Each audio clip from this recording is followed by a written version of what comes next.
Pour moi, l'Esprit Saint, c'est vraiment concrètement, au quotidien, à tous les jours, la présence de Dieu dans ma vie. C'est comme l'inspiration que Dieu me donne d'essayer de vivre selon son évangile et puis surtout d'être témoin de ce que Dieu fait dans ma vie tout autour de moi.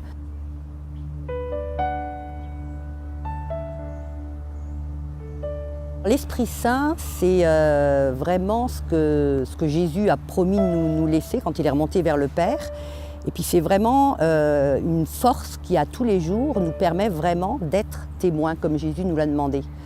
Alors c'est sûr que l'Esprit Saint, ça peut se manifester de différentes façons. Puis je pense que chacun a une façon personnelle de s'en remettre à l'Esprit.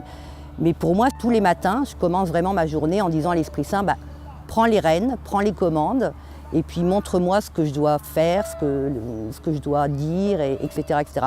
Alors c'est sûr qu'il faut y revenir régulièrement dans la journée. C'est pas magique, tu demandes et puis ça vient, là, tu sais.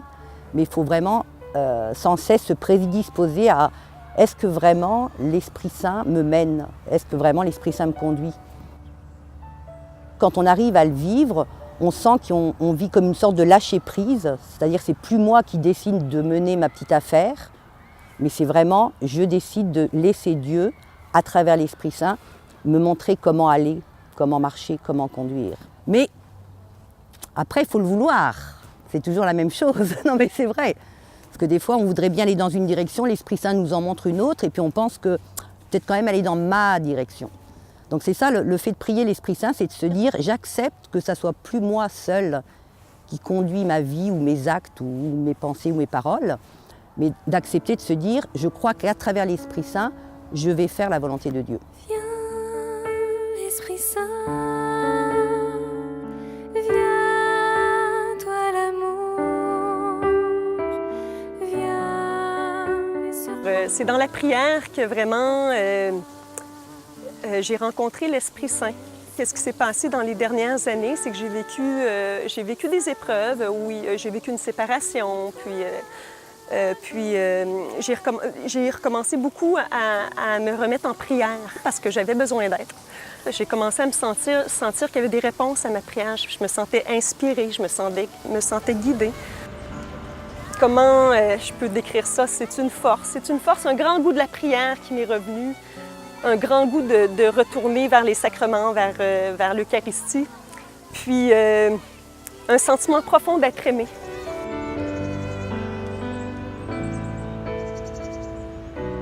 Dans la Bible, on se rend compte qu'autant dans le Premier que dans le Nouveau Testament, il est question de l'Esprit qui agit de toutes sortes de manières.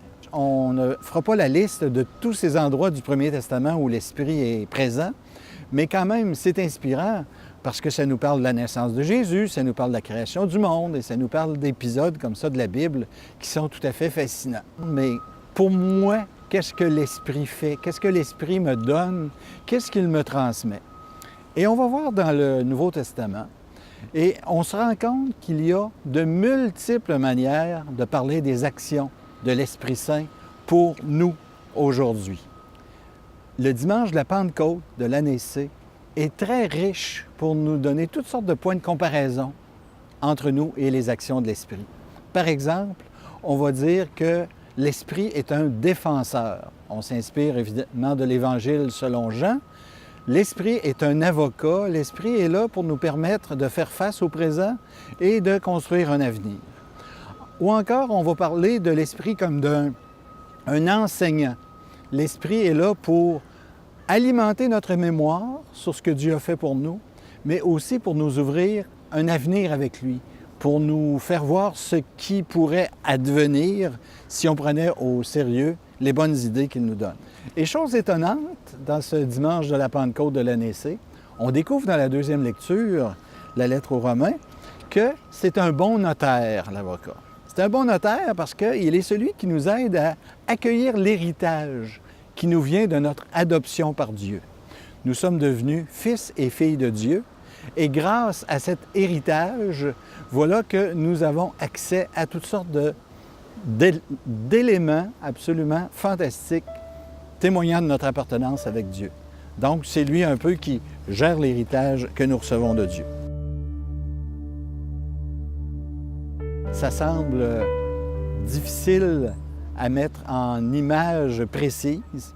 Mais justement, je pense que c'est ça la force de cette personne de la Trinité, c'est d'être un peu comme un couteau suisse qui s'ajuste à toutes sortes de situations et auxquelles on trouve toutes sortes d'utilisations possibles. Un indice de ça nous est donné dans la manière qu'a la Bible d'en parler. Souvent, on va utiliser la comparaison ou la métaphore, et évidemment, il reste toujours une zone d'incertitude. On va dire de l'Esprit, dans le récit de la première Pentecôte chrétienne, « Ah, il était comme un vent, il était comme un feu. » Mais dire ça, ça ne veut pas dire que c'est du feu puis que c'est du vent. C'est pas juste du vent et c'est pas juste du feu. Il a toutes sortes de manières de nous inspirer, toutes sortes de manières de nous surprendre et toutes sortes de manières de nous lancer dans l'action. Esprit Saint. Depuis que j'ai vraiment reçu l'Esprit Saint, peut-être qu'il était déjà là, mais je lui ai laissé plus de place, hein. J'ai eu le goût de vraiment donner Jésus à d'autres personnes. Parce que moi, qu'est-ce que ça m'a apporté, c'est que je dis pas que ça m'a pas... ma vie, elle est très simple, hein, elle n'a pas changé, ma vie. Sauf que je me sens portée, accompagnée, j'ai une paix profonde, une paix qui ne vient pas des événements extérieurs. Puis aussi un grand lâcher-prise. C'est comme si j'avais remis le contrôle à l'Esprit Saint. Avant, j'essayais de contrôler tout, de prier. Dans ma prière était très par des demandes. Je demandais, là, je prenais le bon Dieu pour un Père Noël. Puis l'Esprit Saint m'a fait changer ça, hein? C'est lâcher prise, plus une confiance. Maintenant, confiance que mon Père s'occupe de moi. Il connaît mes besoins. Je le laisse guider. Alors, puis, mais ce oui-là, il faut que je leur dise à chaque jour. Puis il faut que je persévère dans la prière, mais c'est pas difficile parce que j'ai un goût de la prière. J'ai un goût d'aller à l'Église. J'ai un goût de connaître Jésus.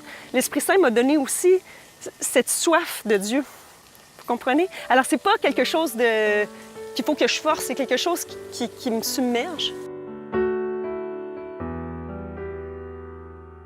Donc c'est vrai qu'il y a des fois où je vais plus me tourner vers le Christ. Je suis consacrée dans le célibat, donc plus le Christ époux. Il y a des moments où je sens que je suis plus amenée à prier le Père, Père des miséricordes. Et puis d'autres moments où je me dis j'ai besoin d'être comme reboostée intérieurement dans ma vie de témoignage et d'évangélisation. Et puis dans ces cas-là, je demande à l'Esprit Saint, waouh, viens faire le ménage, prends les commandes et puis go.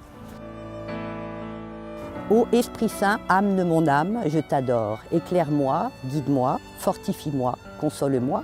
Je te promets d'accepter tout ce que tu désires de moi et de me soumettre à tout ce que tu permettras qu'il m'arrive. Fais-moi seulement connaître ta volonté.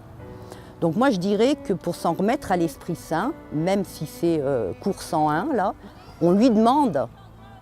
Quand Jésus est remonté vers le Père, il a dit l'Esprit Saint va être là. Donc profitez-en. La flamme de ma foi.